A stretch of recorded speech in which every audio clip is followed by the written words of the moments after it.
First Coast News political analyst Obi Umunna joins us this afternoon ahead of the midterm elections. He's a political consultant, lawyer, and podcaster who previously worked on the campaign for Lakeisha Burton and Nikki Fried.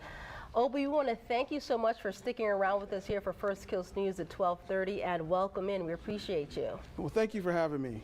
You know what, I want to delve right into things because we know in Duval County more than 150,000 ballots have already been cast. But back in 2020, you remember, we saw over 265,000 ballots cast in early voting alone, and then a precinct 74% voter turnout in the general election. So what are this year's numbers showing us as early voting wraps up over the weekend? Well, yeah, it's clear that people are not voting with the same vigor that they did in 2020, but that's typical for a midterm election.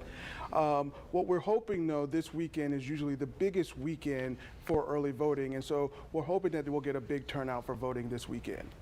You know what, a few big races that we want to touch on as quickly as possible. The governor's race right here in Florida, incumbent Republican Ron DeSantis versus Charlie Crist.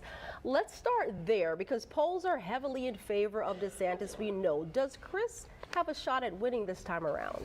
Well, anybody has a shot. Like I said, this is a huge weekend, especially for Democratic voters, right? So we'll have a clearer picture on Monday, but if people come out to vote this weekend, Crist has a chance. The polls have not looked good for him, but there's still a possibility if people come out to vote. Polls are just a snapshot of the race at that particular time. They're not the full picture.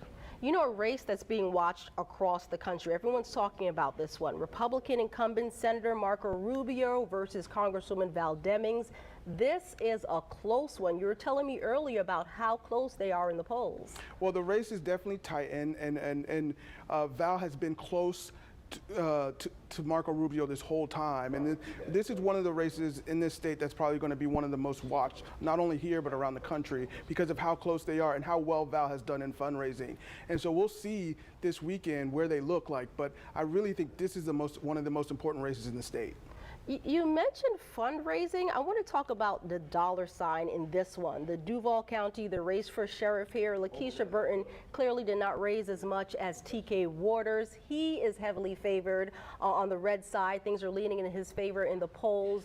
What do you see the outcome of this one being? Well, I'll say this. I mean, fundraising obviously has a huge deal to do with who wins and who loses.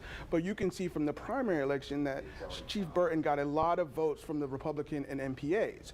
So there's still an opportunity here to pull this out and win. Well, the polls have been a little bit favoring for Mr. Waters. She's been able to show that she has been able to pull votes from both sides of the aisle. Obi, we appreciate you joining us again. We're going to see you on election night. It's going to be very busy, but we're glad to have you by our side helping out, giving folks some insight. Thank you so much. I'm looking forward to it. All right, thanks. Yep. Thank you so much, Obi. We are on your side with everything you need to know to make an informed decision at the polls.